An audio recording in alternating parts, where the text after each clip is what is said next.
Des masques créés à base de matériaux de récupération exposés à l'Institut français de Ouagadougou du 2 au 24 octobre 2015. Selon l'artiste Sahab Kwanda, l'objectif de cet art est de redonner vie aux objets ramassés dans les poubelles.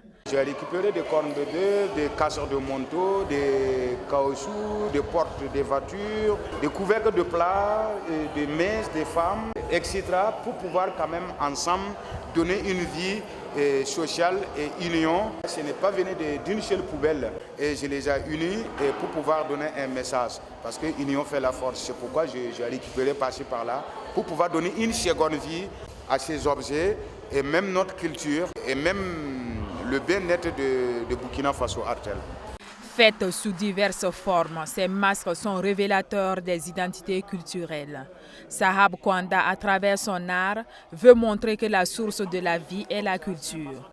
Mon message que je vais véhiculer à travers ce masque, c'est pour réveiller à nouveau Afrique, à nouveau Burkina Faso, à nouveau de la jeunesse qui sont là actuellement, qui veulent laisser partir la culture. Et pourtant, sans la culture, on n'a pas de dignité. C'est pour appeler à le monde entier de savoir que la source de la vie, c'est la culture.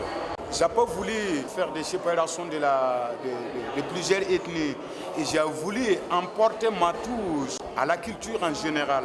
Donc c'était difficile de donner un titre par masse. On dit que là c'est Bobo, là c'est... Non, j'ai essayé d'englobaliser. À travers cette exposition d'œuvres, Sahab emporte les amateurs des arts un peu plus loin dans son univers. Un univers qui n'a pas laissé indifférents enfants comme adultes.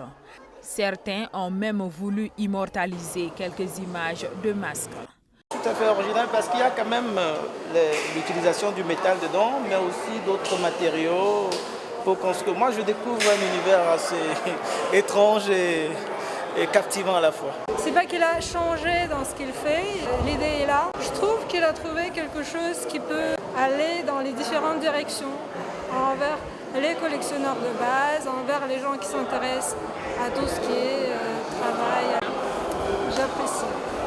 Pour Sahab Kwanda, encore appelé le roi de la poubelle, ce travail d'art lui a pris environ 5 mois. Après le vernissage, l'artiste prévoit échanger et former quelques élèves des écoles de la place. À noter que Sahab Kwanda est à la fois sculpteur, peintre et designer. Et c'est depuis plus de 15 ans dans son atelier à Tampuy que l'artiste redonne vie aux ferrailles et aux matériaux de récupération.